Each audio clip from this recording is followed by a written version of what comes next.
Pak orë pasi presidenti amerikan Donald Trump akuzoi Iranin e kishte shkelur armëpushimin, forcat ushtarake të Shteteve të Bashkuara kryen sulme ajrore amerikane pranë ngushticës së Hormuzit, një nga korridoret më të rëndësishme për transportin e naftës në botë. Sipas Reuters, që citon zyrtar të administratës amerikane, objektivat e sulmeve ndodheshin në jug të Iranit, pranë ngushticës së Hormuzit. Nga ana tjetër, mediat shtetërore iraniane raportuan se shpërthimet u dëgjuan në provincën Hormozgan, konkretisht në qytetin Shirik, pa dhënë ende një version zyrtar mbi shkakun apo objektivin e tyre. Zhvillimet vijnë vetëm pak orë pasi presidenti amerikan Donald Trump akuzoi Iranin për shkeljen e marrëveshjes së armëpushimit. Sipas tij, një dron iranian goditi një anije tregtare, duke dëmtuar kuvertën e sipërme, ndërsa 3 dronë të tjerë u rrëzuan nga forcat amerikane. Edhe pse nuk bëri publik emrin e anijes apo kohën e saktë të incidentit, Trump e cilësoi sulmin si një shkelje të pamend të armëpushimit. Kur u pyet nëse Teherani do të përballet me pasoja për këtë veprim, presidenti amerikan u përgjigj shkurt: "Do ta zbuloni vetë", duke lënë të kuptohet se Washingtoni ishte gati të reagonte. SBA dhe Irani nënshkruan marrëveshjen e armëpushimit më 18 qershor, me synimin që brenda 60 ditëve të arrijë një marrëveshje përfundimtare.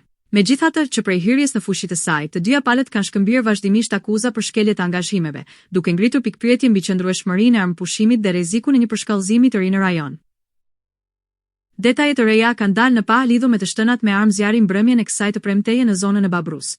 18 vjeçari Reisi Muça, si pasojë një konflikti për motive të dobta me pronarin, qelloi 2 herë me armë zjarri automatike në drejtim të një servisi celularësh. I riu u kap nga policia rreth 3 kilometra larg vendit të ngjarjes teksa tentonte të largohej. Gjithashtu, gjatë kontrollit të zonës u gjet dhe u sekuestrua arma e zjarrit automatike e përdorur në ngjarje si dhe municion luftarak. Servisi në momentin që është sulmuar nga i riu, ka qenë i mbyllur dhe fatmirësisht nuk ka pasur dëme në njerëz, por janë shkaktuar dëme materiale në fasadën e jashtme dhe në ambientet e brendshme të biznesit. Materialet procedurale lidhur me rastin ju referuan prokurorisë së Tiranës për veprime të mëtejshme.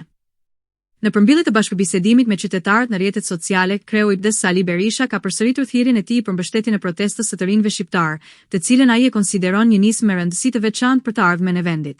Berisha u shpreh se kjo lëvizje duhet mbështetur në çdo formë nga qytetarët, duke e cilësuar si një investim jetik për Shqipërinë dhe të ardhmen e kombit. Ai falenderoi pjesëmarrësit në bashkëbisedim dhe theksoi se Partia Demokratike do të vijojë angazhimin e saj politik për realizimin e objektivave të saj dhe për garantimin e votës së lirë. Kë do të hetohet për çdo lëvizje apo inspektim që ka kryer që prej muajit janar deri më tani pranë subjektin Sorial, i cili ushtron veprimtarinë e cateringut pranë Akademisë së Sigurisë. Sektori për hetimin e krimit ekonomik të policisë së Tiranës që prej mbrëmjes së djeshme ka sekuestruar të gjitha dosjet e inspektimit që janë bërë ndaj kompanisë Sorial. Policia e Tiranës së bashku me prokurorinë po heton nëse ka parregullsi gjatë kontrolleve të ushtruar që mund të kenë ndikuar në helmimin e studentëve të akademisë në 2 muajt e fundit. Ndërkohë që KDH policia janë në pritje të rezultateve të analizave ushqimore dhe ambientale që janë dorëzuar në Institutin e Referencës SISUF për të përcaktuar shkakun e vërtetë të përkeqësimit shëndetësor të 64 studentëve të akademisë që ndodhi në mbrëmjen e së mërkurës. Ku dyshimet e para janë ato të helmimit ushqimor, pasi studentët patën të njëjta simptoma si të vjella, dhimbje të forta barku dhe temperaturë të lartë. Nëse përgjigja e analizave do të nxjerrë si shkaktar të përkeqësimit të gjendjes shëndetësore ushqimin e pasigurt, atëherë mendohet të ketë edhe urdhërdalimi ndaj personave përgjegjës që gatuajnë ushqime të rrezikshme për të rinjtë e Akademisë së Sigurisë. Në muajin maj 56 studentët u helmuan nga makaronat e kontaminuara me bakterin E. coli. Ndërkohë drejtoresha e përgjithshme e KDH, Blerina Gjulameti, deri më tani nuk ka bërë asnjë reagim për rastin e përsëritur tek të rinjtë e uniformave blu. Periferia e qytetit të Vlorës është përfshirë nga flakët ku temperaturat e larta, por edhe era e fortë bëjnë që zjarri të afrohet pranë banesave. Zjarfiksit ndodhen në teren për izolimin dhe shuarjen e flakëve. Ata po punojnë me mjete rrethanore, pasi mjetet e tyre nuk hyjnë dot për shkak të terrenit të vështirë. Qindra qytetarë u mblodhën mbrëmjen e djeshme në qendër të Tiranës, duke vjuar protestat e përditshme kundër qeverisë. Tubimi nisi në sheshin Skënderbej, ndërsa më pas protestuesit marshuan drejt godinës së kryeministrisë. Gjatë protestës u mbajtën pankarta dhe u dëgjuan thirrje që kërkonin dorëheqjen e kryeministrit Edi Rama, si dhe ndryshime në qeverisje. Organizatorët deklaruan se protestat do të vazhdojnë edhe në ditët në vijim, duke bërë thirrje për pjesëmarrje sa më të gjerë të qytetarëve. Marshimi u zhvillua në mbikëqyrjen e forcave të policisë dhe, sipas raportimeve, nuk u shënuan incidente të rënda gjatë zhvillimit të tubimit. Protestuesit theksuan se synojnë të vazhdojnë mobilizimin deri në realizimin e kërkesave të tyre. Kryeministri Edi Rama ka reaguar pas protestave të fundit, duke deklaruar se përplasja është mes Shqipërisë 2030 në Bashkimin Evropian dhe atyre që synojnë të pengojnë zhvillimin e vendit. Përmes një postimi në rrjetet sociale, Rama publikoi pamje nga banjat termale të Bënjës nëpërmet, duke parashitur ato si dëshmi të zhvillimit të zonës dhe duke kundërshtuar pretendimet për dëmtim të zonës. Ky është realiteti një destinacioni turistik, i cili 2 ditët e fundit u bë shënjestër e histerisë digjitale të organizatorëve të vërtet të protestës së ekstremistëve të dukshëm që predikojnë plumbin tradhtarëve, që paguajnë për të dirigjuar turmën të këndoj burg tradhtarëve, që bashkë me duart e padukshme të armiqve të Shqipërisë e të kundërshtarëve të përparimit të saj, turi me furinë e algoritmit lukunira korbash e sorash virtuale mbi çdo që nuk e do apo e dyshon. Shqipërinë e re, të syve të tyre. Rama shkruan se fatmirësisht, ndryshe nga Zvërneci, ku nuk ka ende një projekt për t'ua përplasur si shuplak të realitetit të tërë këtyre lajmësve të errësirës prej nga Shqipëria ka dalë e ku Shqipëria nuk do kthehet më kurrë. Kemi hyrë, thotë Rama, në një epokë ku ujërat e burimeve të komunikimit e të informimit, burimet shkencore, zyrtare apo gazetareske si ato të kohës kur çdo lajm verifikohej nga 2 burime, rrjedhin në të njëjtat kanale me ujërat e zeza të burimeve biologjike të urrejtjes, zilis, mllefit, gënjeshtrës së paditurisë, të cilat kanë avantazhin e shpejtësisë marramendse që u jep algoritmit dhe të lehtësisë me të cilën gëlltiten nga njeriu i kthyer në skllav i algoritmit. Kjo nuk është një luftë mes protestuesve dhe qeverisë, as një luftë mes organizatorëve e financuesve të këtij revolucioni dhe meje, po një luftë mes Shqipërisë 2030 në Bashkimin Evropian përmes vështirësive, punës, gabimeve, korrigjimeve, rezultateve reale dhe një Shqipërie të re dështakësh, si korbat e sorat e mbledhur nga të 4 anët e rrugëve të jetës rreth sheshit televiziv të protestës, të cilët lëpinë e elmojnë çdo protestues shqiptar të ndershëm. Që një halla shqetësim i sinqerë shtyju drejt bulevardit apo e mban lidhur akoma me protestën, përmes nevojës që ai hall të zgjidhet e ai shqetësim të adresohet ndershmërisht. Rreth 331 milion njerëz ose 6% e popullsisë globale të moshës 15-64 vjeç kanë përdorur të paktën një lloj droge gjatë vitit 2024. Ky është një rritje e ndjeshme krahasuar me vitin 2014, kur përqindja ishte 5%. Të dhënat publikohen në raportin botror për drogat 2026 të Zyrës së Kombeve të Bashkuara për drogën dhe krimin, i cili paralajmëron se tregjet globale të drogës po transformohen me shpejtësi. Sipas raportit, grupet kriminale po përfitojnë nga zhvillimet teknologjike, konfliktet dhe paqëndrueshmëria globale për të krijuar droga të reja sintetike, për të hapur rrugë të reja trafiku dhe për të depërtuar në tregje të reja. Drogat janë më të forta dhe më të rrezikshme se më parë. Pasojat janë miliona vdekje të parakohshme, rrjete kriminale që deformojnë ekonomitë dhe rritje e pasigurisë së dhunës. Raporti tregon se kanabisi mbetet droga më e përdorur në botë, me 256 milion konsumator, i ndjekur nga opioidet 63 milion, amfetamina 32 milion, kokaina 25 milion dhe ekstazia 21 milion. Një tjetër shqetësim i madh është shtimi i drogave sintetike. Në vitin 2024 u identifikuan 755 substanca të reja psikoaktive, ndërsa 118 prej tyre u raportuan për herë të parë, duke treguar ritmin me të cilin prodhuesit e paligjshëm po shmangin kontrollet dhe legjislacionin. Ndalimi i kultivimit të opiumit në Afganistan ka ulur ndjeshëm prodhimin e heroinës, ndërsa trafikantët po orientohen gjithnjë më shumë drejt opioideve sintetike si fentanili, nitazenet dhe substanca të tjera shumë të fuqishme. Sipas raportit, përdorimi i drogave mbetet i lidhur ngushtë me rritjen e kriminalitetit, dhunës, varfërisë, problemeve të shëndetit mendor dhe përjashtimit social. Pika kufitare e Morinit po përballet me fluks të lartë lëvizjesh, ndërsa qindra pushues nga Kosova dhe vendet e rajonit kanë zgjedhur Bregdetin shqiptar për të kaluar pushimet verore. Sipas të dhënave zyrtare, nga ora 20:00 e mbrëmjes deri në orën 08:00 të mëngjesit të sotëm, nëpërmjet kësaj pike kufitare kanë hyrë në Shqipëri 12.620 shtetas të huaj dhe 1.471 shtetas shqiptar. I lartë ka qenë edhe numri i mjeteve të transportit, me 119 autobus që kanë kaluar kufirin gjatë kësaj periudhe. Në të njëjtën kohë, daljen nga territori shqiptar kanë qenë dukshëm më të pakta. Gjatë 12 orëve të fundit, përmes Morinit kanë dalë vetëm 1.887 shtetas. Pushuesit thonë se zgjedhin Bregdetin shqiptar për çmimet e përballueshme, plazhet e pastra dhe afërsinë me Kosovën. Pavarësisht fluksit të lartë, në pikën kufitare të Morinit nuk janë krijuar radhë. Procedurat e kalimit vijojnë normalisht, edhe fal marrëveshjes për lëvizjen e lehtësuar mes Shqipërisë dhe Kosovës. Arrihet marrëveshja ndërkufitare mes Shqipërisë dhe Maqedonisë së Veriut për të lehtësuar kalimin ndërkufitar mes qytetarëve të dy shteteve. On Stop është marrëveshja më e re, e cila bën të mundur që qytetarët të kenë vetëm një ndalesë në pikat doganore. Brenda këtij muaji do të fillojë zbatimi i kësaj marrëveshje, fillimisht në doganën Qaf-Than dhe muajin tjetër në doganën Bllate.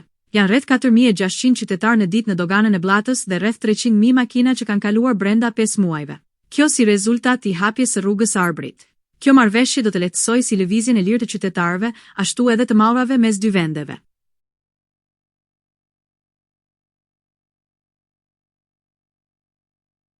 Shtetet e Bashkuara, Izraeli dhe Libani kanë nënshkruar në Washington një marrëveshje me 14 pika që synon të japë fund përplasjes në kufirin izraelito-libanez.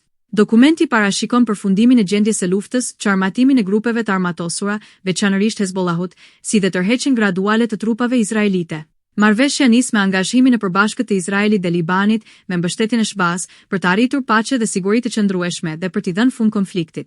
Një nga pikat kryesore është rikthimi i kontrollit të plotë të ushtrisë libaneze mbi të gjithë territorin e Libanit. Kjo do të realizohet paralelisht me çarmatimin e grupeve të armatosura dhe shkatërimin e infrastrukturës së tyre ushtarake. Vetëm pas verifikimit të këtij procesi, ushtria izraelite do të tërhiqet gradualisht nga zonat që kontrollon. Marrëveshja parashikon krijimin e zonave pilot, ku ushtria libaneze do të marrë përgjegjësinë e plotë për sigurinë. Këto zona do të shërbejnë si model për tërheqjen e forcave izraelite dhe rikthimin e autoritetit të shtetit libanez. Pas çarmatimit të Hezbollahut, pritet të nisë edhe rindërtimi i zonave të dëmtuara me mbështetje ndërkombëtare, ndërsa banorët do të mund të rikthehen në shtëpitë e tyre.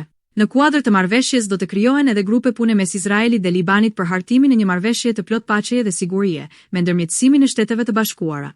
Nga ana e tij, Izraeli deklaron se operacionet ushtarake në Liban kanë qenë vetëm përgjigje ndaj kërcënimit të Hezbollahut dhe thekson se nuk ka asnjë pretendim territorial ndaj Libanit. Sipas marrëveshjes, eliminimi i këtij kërcënimi do të heqë nevojën për çdo prani të ardhshme ushtarake izraelite në territorin libanez.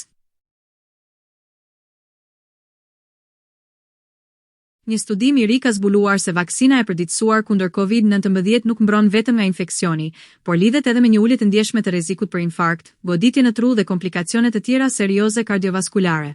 Sipas kërkimit të publikuar në revistën shkencore JAMA Internal Medicine, personat e vaksinuar kishin afro 38 më pak rrezik për të përjetuar ngjarje të rënda kardiovaskulare të lidhura me infektimin nga COVID-19. Studiuesit analizuan të dhënat e afro 1 milion të moshuarve amerikan gjatë viteve 2024-2025. Ata krahasuan personat që kishin marrë vetëm vaksinën sezonale të gripit me ata që ishin vaksinuar si kundër gripit, ashtu edhe kundër COVID-19. Pas një ndjekje mesatare prej 8 muajsh, rezultoi se grupi i vaksinuar kundër COVID kishte 37 më pak rrezik për infarkt, goditje në tru ose komplikacione të tjera serioze të zemrës pas infektimit me virusin. Përfitimet u vunë re veçanërisht tek personat mbi 75 vjeç dhe ata që kishin sëmundje bashkëshoqëruese, si diabeti, sëmundjet kardiovaskulare apo problemet kronike të mushkërive. Sipas autorëve të studimit, vaksina duket se ofron mbrojtje edhe për persona që mund të jenë infektuar me COVID-19 pa e kuptuar. Studimi evidentoi gjithashtu se personat e vaksinuar kishin rreth 6 më pak rrezik për sëmundje serioze të zemrës në përgjithësi, edhe kur ato nuk lidhen drejt për drejt me COVID-19. Po ashtu u vure një ulje prej rreth 7 i shtrimeve në spital dhe e vdekjeve nga të gjitha shkaqet. Llogaritjet e studiuesve tregojnë se për çdo 10.000 persona të vaksinuar, mund të shmangen mesatarisht 23 ngjarje të mëdha kardiovaskulare, 30 shtrime në spital dhe 16 vdekje. Megjithatë, autorët theksojnë se rezultatet duhen interpretuar me kujdes, pasi studimi është kryer kryesisht tek të moshuar amerikan, shumica meshkuj. Ekspertët rikujtojnë se vaksinat kundër COVID-19 janë shoqëruar në raste shumë të rralla me miokardit dhe perikardit, por këto komplikacione zakonisht janë të lehta, ndërsa përfitimet e vaksinimit vazhdojnë të konsiderohen dukshëm më të mëdha se rreziqet e mundshme. Shfaqet vejusha e zeze dhe pickimet nga neperka. Me fillimin e verës në urgjencën e shërbimit të toksikologjisë në Qsut janë shtuar rastet që vinë për të marrë ndihmë mjekësore pas helmimeve nga merimanga e zeze, por edhe inseketet e tjera dhe gjarpërini. Sipas Tahirit janë me tepër raste fermerësh apo banorët e zonave rurale të cilët shpesh nga pakujdesia bien në kontakt me gjarpërinjt apo merimangat, por u bën thirrje që të drejtohen menjëherë tek mjekut pasi pasiohat janë të rënda. Shefi i shërbimit të toksikologjisë këshillon banorët dhe të afërmët e tyre të mos përdorin mënyra popullore pasi shpesh shkaktojnë dëme, duke përkeqësuar gjendjen shëndetësore të personit të pickuar nga nepërka apo insektet e tjera. Të gjitha qendrat shëndetësore janë të pajisura me antidotin kundër helmimit.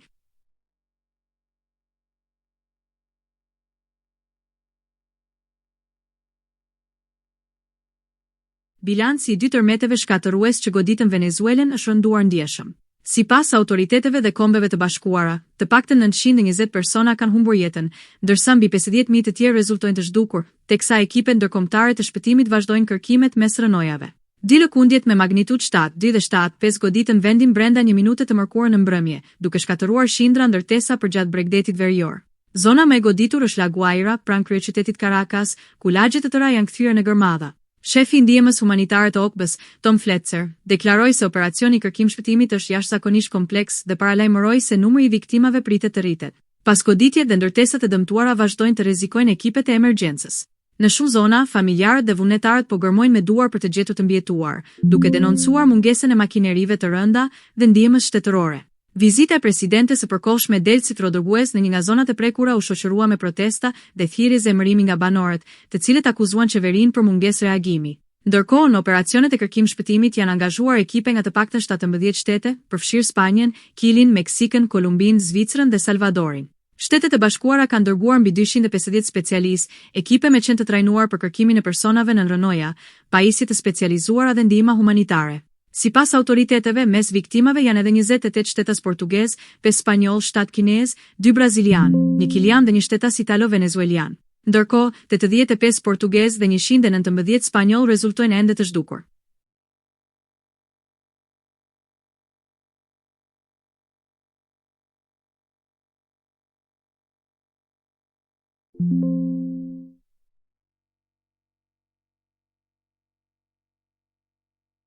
Një ngjarje e rëndë është raportuar në Lezhë, ku një 28 vjeçar ka tentuar të vrasë nënën e bashkëjetueses. Ai tentoi ta vriste duke goditur me automjet 48 vjeçaren. Ajo ka pësuar lëndime trupore dhe është dërguar në spitalin e traumës, aty ku po merr mjekim. Nga ana tjetër, pas tentativës së vrasjes, 28 vjeçari Cuf Behi është larguar nga vendngjarja, por u arrestua më pas nga policia. Nga veprimet e para hetimore rezulton se rreth orës 02:05 në lagjen Skënderbeg, në Lezhë, 28 vjeçari banues në Tiranë ka shkuar me automjet për të marrë bashkëjetuesen e tij.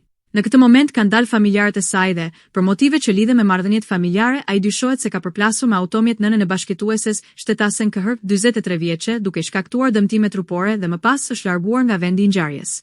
Si rezultat i reagimit të shpejtë dhe veprimeve intensive të policisë, në kuadër të operacionit policor të koduar reagimi, u lokalizua, u kap dhe u vu në pranga shtetasis B, 28 vjeç, për veprën penale vrasja për shkak të marrëdhënieve familjare, mbetur në tentativë. E dëmtuara u transportua në spitalin e traumës, në Tiranë, ku vijon të jetë nën kujdesin e mjekëve.